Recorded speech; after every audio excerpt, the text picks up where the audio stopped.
Good evening, everyone. I'm Kevin Hodge. Tonight on your WZMQ 19 News, a family is suing the city of Hancock over the death of a Michigan Tech student following an interaction with police in 2024. Plus, this week, families nationwide are exploring their options during National School Choice Week. And new technology could save water as data centers continue to pop up in Michigan. Your 19 News at 6 starts now. Live from the UP, this is WZMQ 19 News at 6.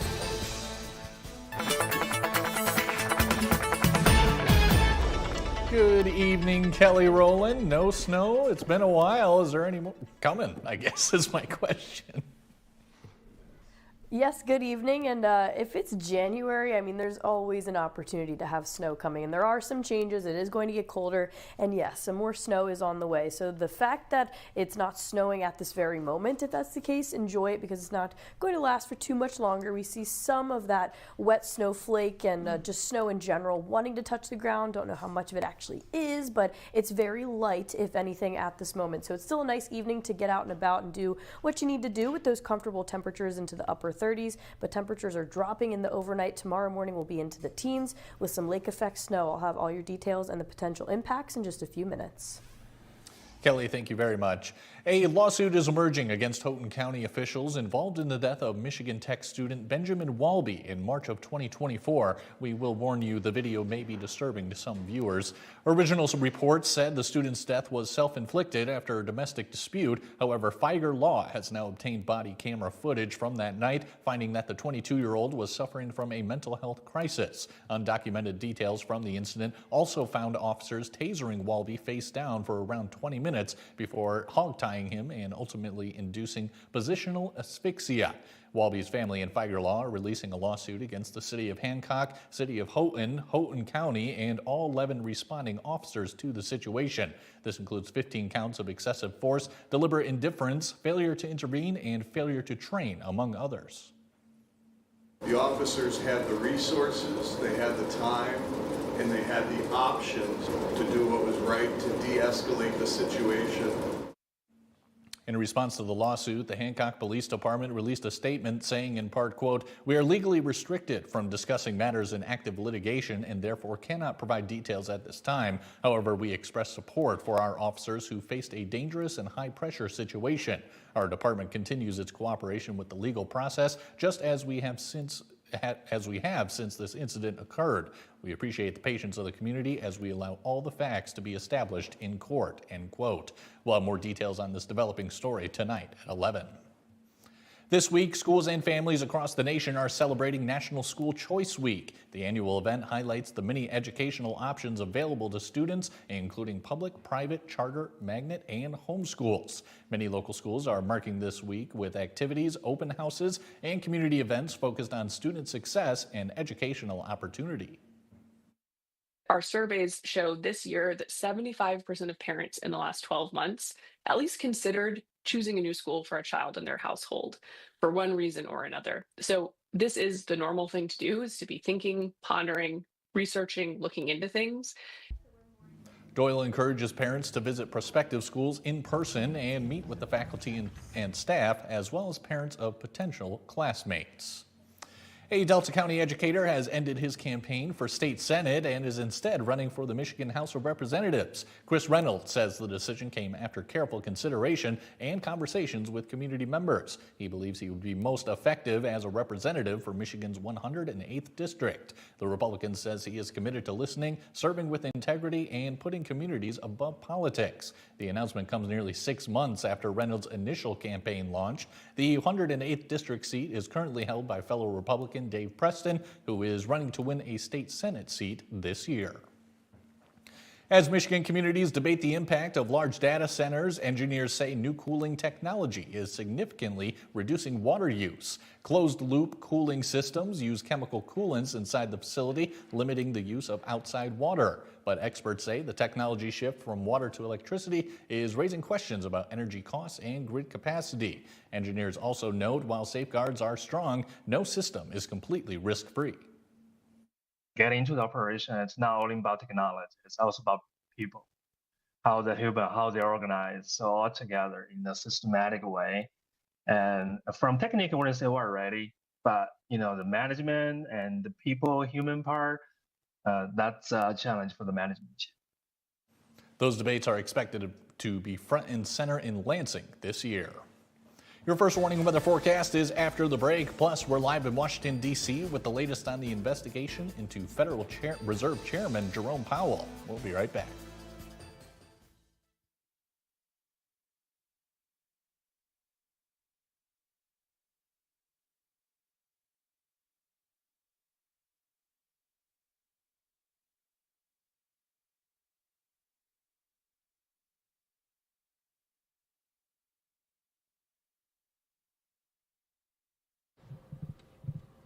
One, two, three, 1, 2, 3, 1, 2, 3, 1, 2, 3, 1, 2, 3, 1, 2, 3.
Now, WZMQ TV 19 First Warning Weather with meteorologist Kelly Rowland.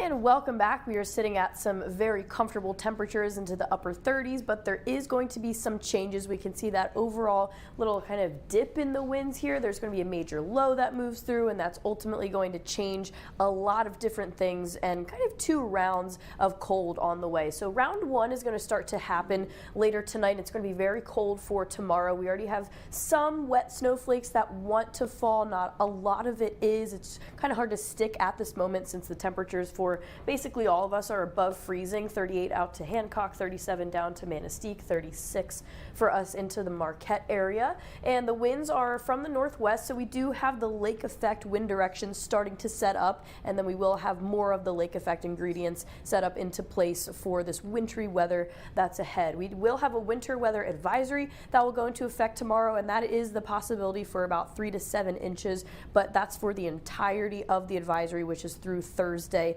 afternoon. The wind gusts could be up to about 40 miles per hour, and since it will be that northerly flow, the wind chill values will be abruptly and sharply dropping for this overnight time and could be sub-zero for most of the morning time as well. So for the morning commute, not only do you have to deal with the cold, it's just going to be colder in general, but roads may be slick. There's going to be widespread blowing snow, reducing visibility. So again, even if it isn't snowing at that very moment, you may have to deal with blowing snow. It may look like it is snowing or just reducing your visibility in general. So this is what we're working with for the snow in general. More of the snow will stick around for the overnight and tomorrow morning, and then now this is the time frame where we'll have that winter weather advisory. Just really it's just those lingering lake effect bands that's going to be giving us that steady snowfall. So it's not going to be like we're getting 7 inches of snow in 30 minutes, but expect some moderate accumulation over the entirety of this winter weather advisory. So it will be going into effect tomorrow evening at 7 in the last lasting through Wednesday afternoon. This is for all the northern counties of Marquette, the Upper Peninsula, and out to the west there. So this is a look at the future snow. Again, this is one model, but this does kind of fit that 3 to 7 inch range throughout the entirety of this advisory. But then if I put past this, if we look past the advisory, there still could be some snow that hangs around too. So even when it hits the end of the advisory, you still have to be careful with all the snow that's on the ground. The wind may still be blowing the snow around too.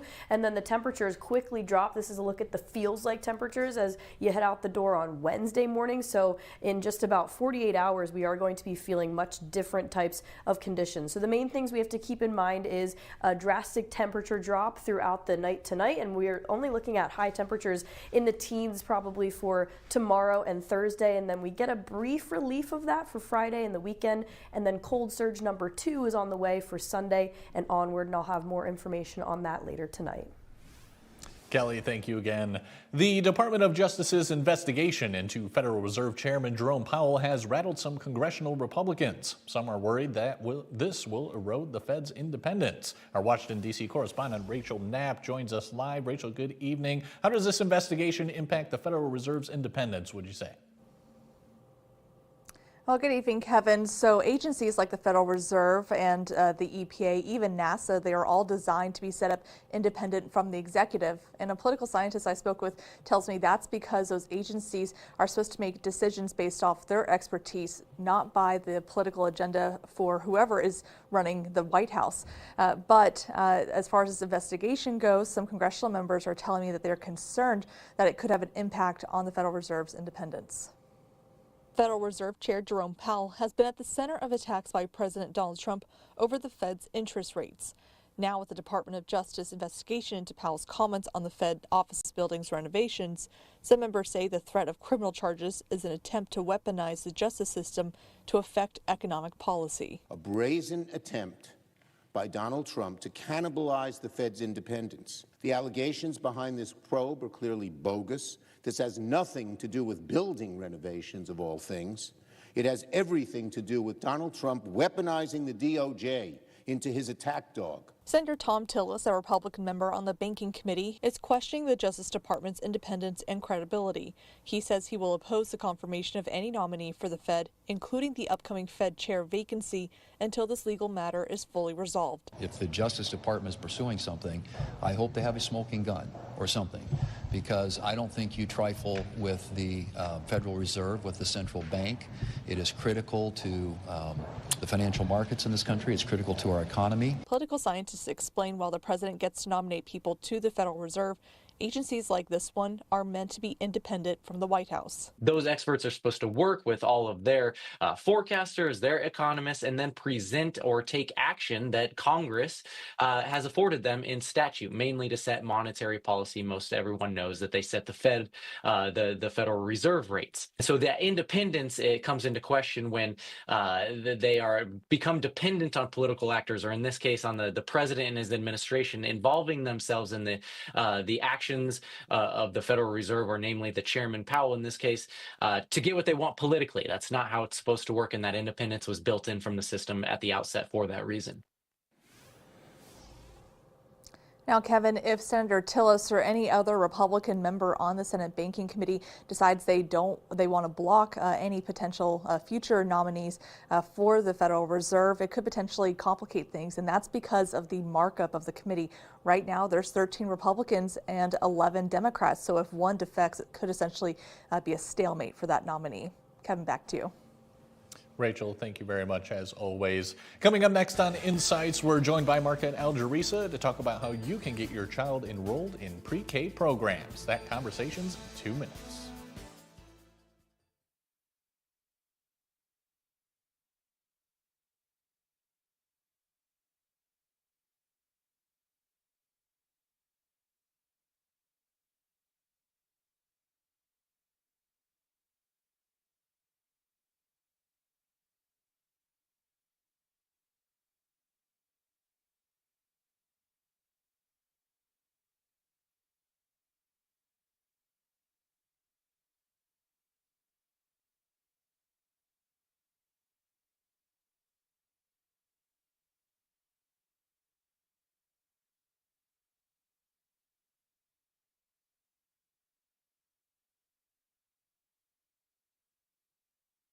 there for just a second.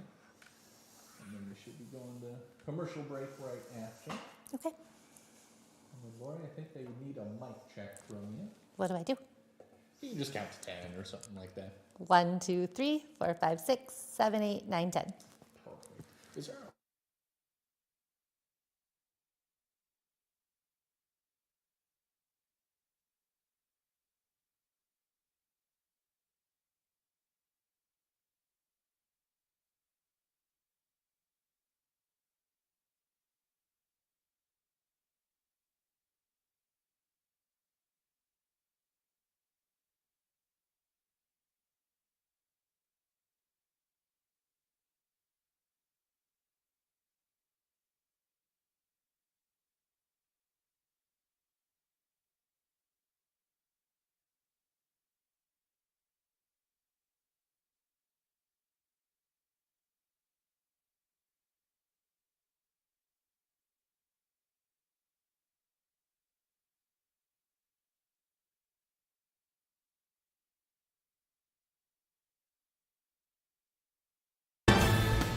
You're watching WZMQ 19 News, live and local, with Kevin Hodge.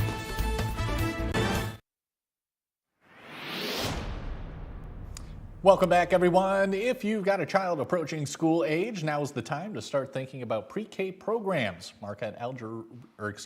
Joining us to discuss enrollment is Lori Smolinski, Early Childhood Specialist at the Marquette Alger RISA Regional Educational Service. Lori, thank you so much for coming in. Thanks for having me. All right, so tell us about this final enrollment push. Sure. So part of the state's initiative for Pre-K for All involves having lots of opportunities for 4-year-olds to go to preschool for free. And we still have openings in Marquette and Alger County. So we're here to encourage parents who maybe weren't ready to send their child to school in the fall, but now they're looking at kindergarten and thinking it might be a good idea to get them ready to go, wanting them to know that there's still opportunities for that. Definitely. Can you tell us more specifically who's eligible to enroll? Yes. Any child who turned 4 by December 1st of 2025, so they're 5 now, but they turn 4 by that date, is eligible for the Great Start Readiness Program. And that's free, and it's available through lots of different programs in both Marquette and Alger counties. All right, good stuff. As far as getting it done on time, is there a deadline to enroll? You know, we're really looking to fill these spots by February. Okay. That still gives families 4 or 5 months of solid preschool programming and get those kids ready for kindergarten. And then after that, we start looking at filling spots for next year's programming. All right, excellent. For those parents out there that are wondering how they go about this, how do they enroll? Well, the best way to do it is to go to the MARISA website. So that is marisa.org, and there's an early childhood button. So when they click on that, they can see all the available programming options. They'll notice that there are programs that are 4 days a week, 5 days a week, half day, full day, so many options for families. So they can see all those options on the website, and then they apply right through our website too.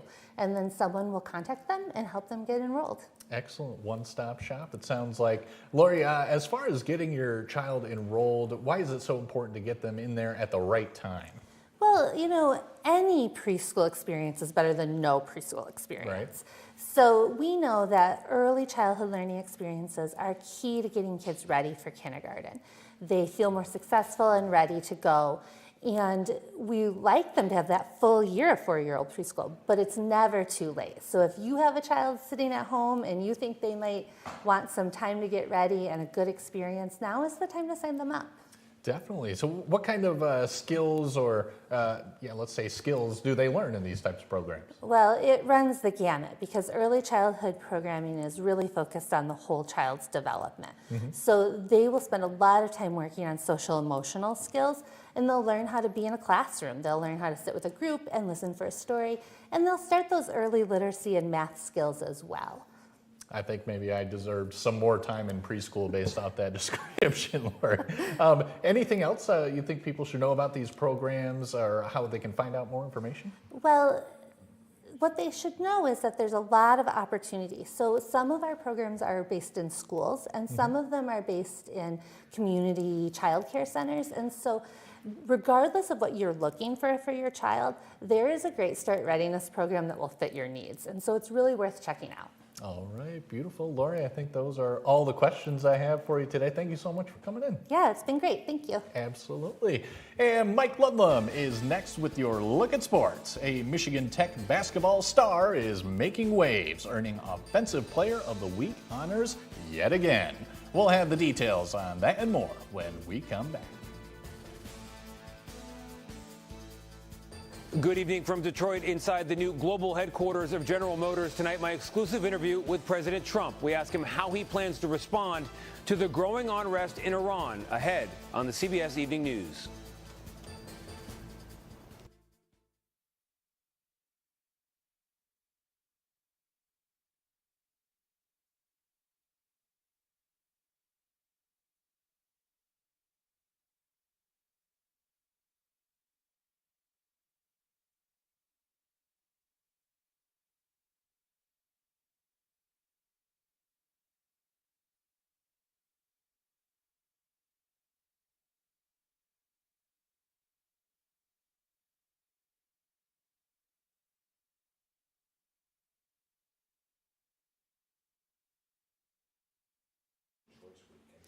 One, 2, 3, 4, 5, 6, 17, 18, 19, 20.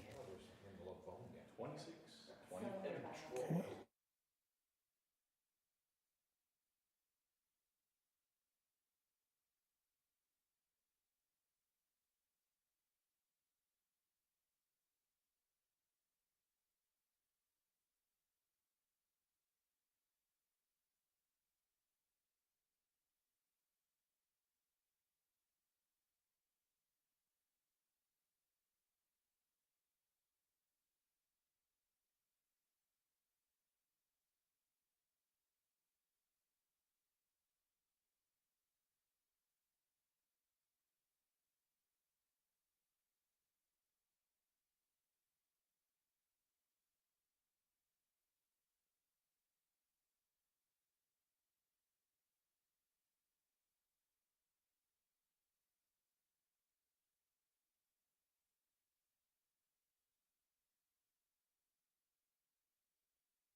Good evening, everyone. The Upper Peninsula Sports Writers and Sportscasters Association has released its first high school basketball polls of the season. There are several cases of disagreement in the rankings.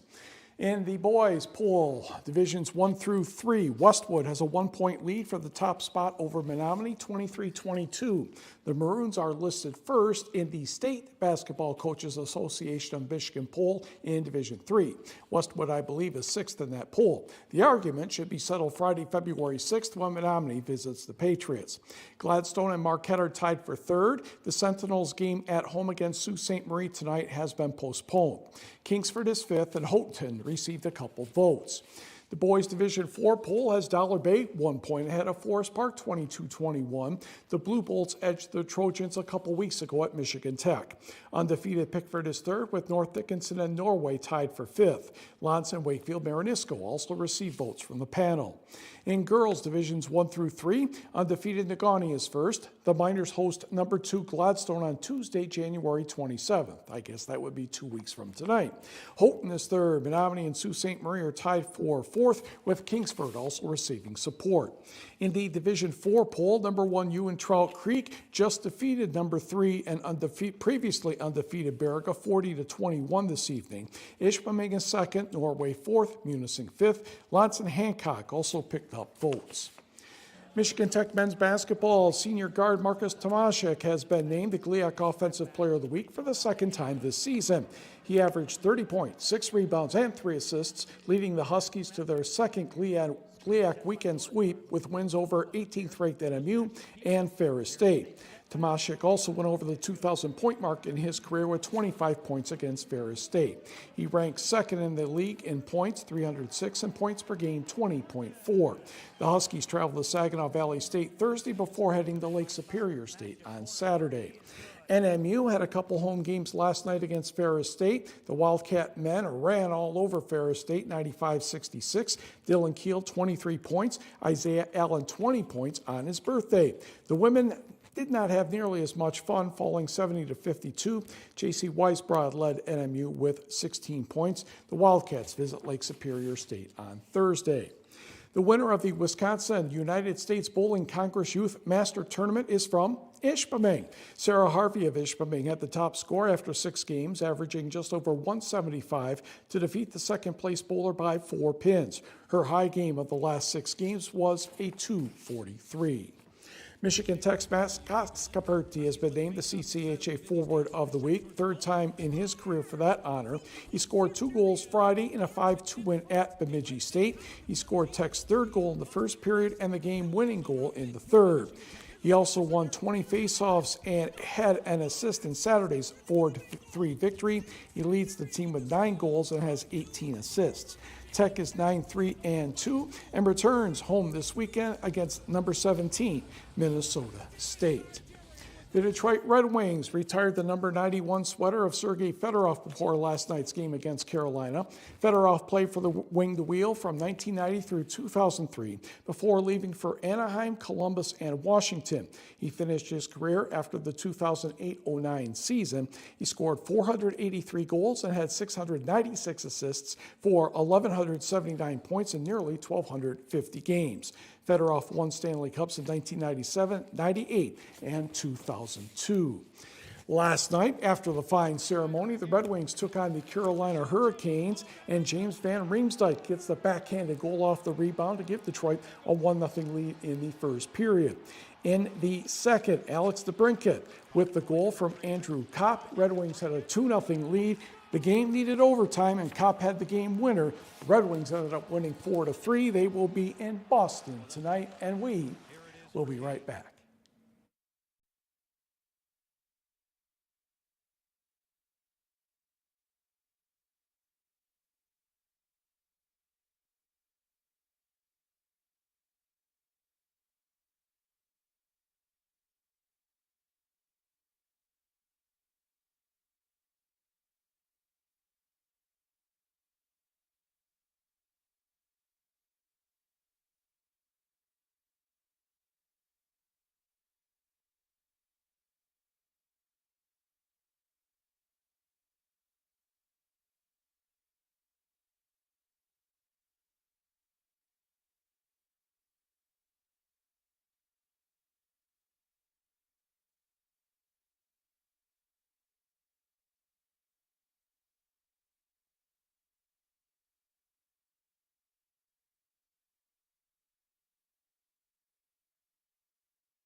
In a final check of your forecast, we're talking cold and we're talking snow, and all of those changes come about in the overnight. So we're already starting to see some of that snow wanting to fall across the Upper Peninsula. We'll have a winter weather advisory that goes into effect tomorrow evening, and it will give us some lake effect snow. And of course, that temperature drop will be into the teens for the next few days, a little bit of a relief, and then cold surge number 2 to take us through the weekend and into next week. I'll have more in your forecast later tonight.